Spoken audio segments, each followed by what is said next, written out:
Magluluto po tayo ng paella. At ito na nga po yung ating mga ingredients. Ayan.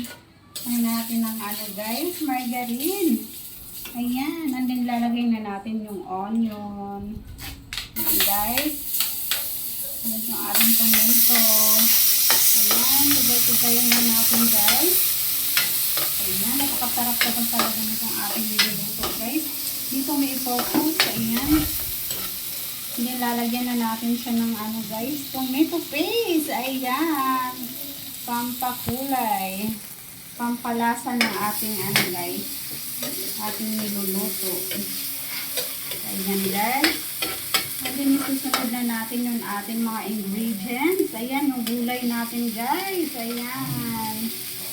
Sabay-sabay na natin lutuin. Ayan. Okay, susayin lang natin.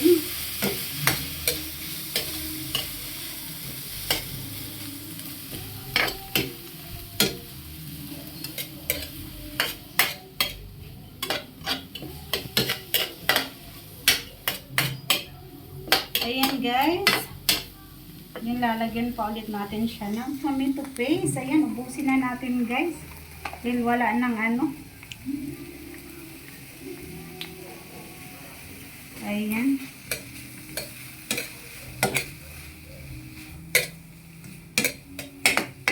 Ito na nga yung natin guys. Napakasarap na ang ating gulay.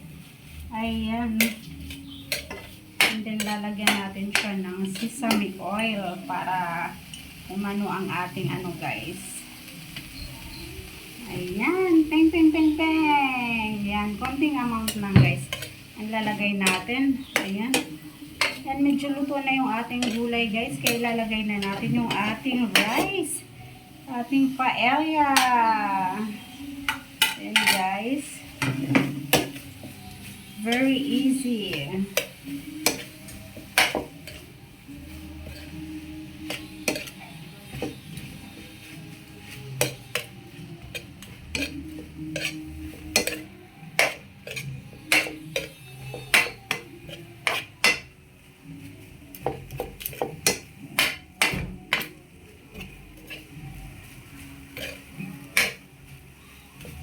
Ayan guys, add a little amount of ito, yung ating pampalasa.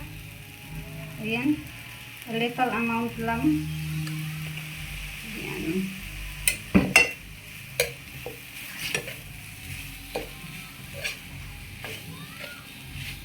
So, hintayin lang natin maluto yung ating guys, no?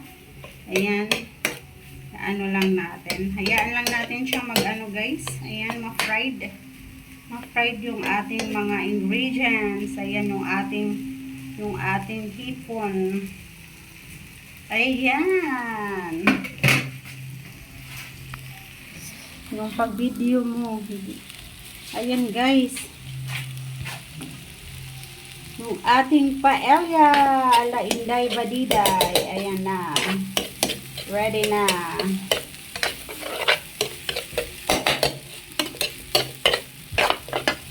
So, ayan na nga guys. Luto na ating paella. Ayan. Yum, yum, yum. Ito na naman ang aking hinanda ngayon guys. Ang aming hapunan. Ayan. Merienda na dalang hapunan guys. Ayan. Lagyan natin ng pepper. Ayan. Peng, peng, peng, peng, peng. Ayan, that's it guys. Yan, tapos na ang ating paella ala Inday Badiday.